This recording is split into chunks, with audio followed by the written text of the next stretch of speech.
When teachers hear AI grading, they usually picture worksheets or quizzes, stuff with clear, right answers. But problem sets are different. Students can be partially right in many different ways. So grading problem sets can mean making judgment calls about reasoning, evidence, and clarity.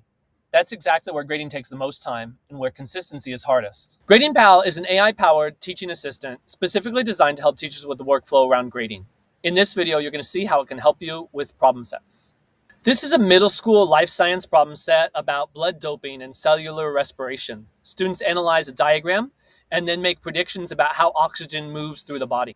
There's no single right answer that I'm looking for. I'm evaluating scientific thinking. Here's some student work that is approaching grade level. They correctly identify that doped blood has more red blood cells. They connect that to oxygen transport, and they link oxygen to cellular respiration. This is solid work, but it's not perfect, and that's where judgment comes in. The student does everything just fine here for question number 1. Let's look at the second one.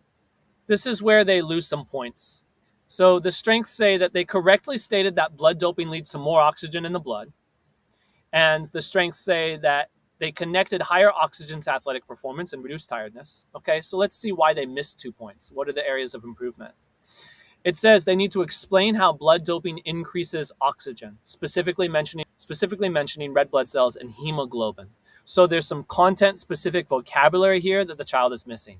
They kind of allude to it, but they're being wishy-washy and vague and saying things like stuff rather than red blood cells and hemoglobin. On first pass, when a teacher's grading this on their own, especially if they're tired late at night, they might think, yeah, this student generally gets it.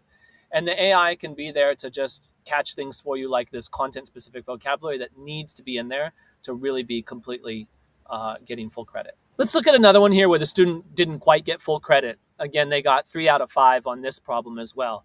So let's see. The strengths say that they correctly explain that more oxygen will be absorbed by cells in a blood doping athlete. The work recognizes that increased oxygen availability supports better cell function and energy production. And there's logical reasoning for the effect. Let's look at why they missed 2 points. Let's look at the improvements. It says include specific scientific terminology. That's exactly what they missed points on the other one for that too. So this student seems to understand the concepts, but to really knock it out of the park, they need to be using scientific vocabulary and terminology better. That's the main thing.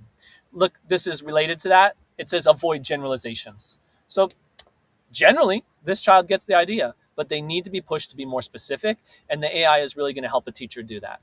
GradingPal helps you grade problem sets consistently, fairly, and fast without flattening student thinking. It can help you make those judgment calls and hold students to high standards, but in a kind, warm, direct way. If you want AI to support judgment-heavy grading, this is what it looks like. Give it a try for yourself at gradingpal.com today.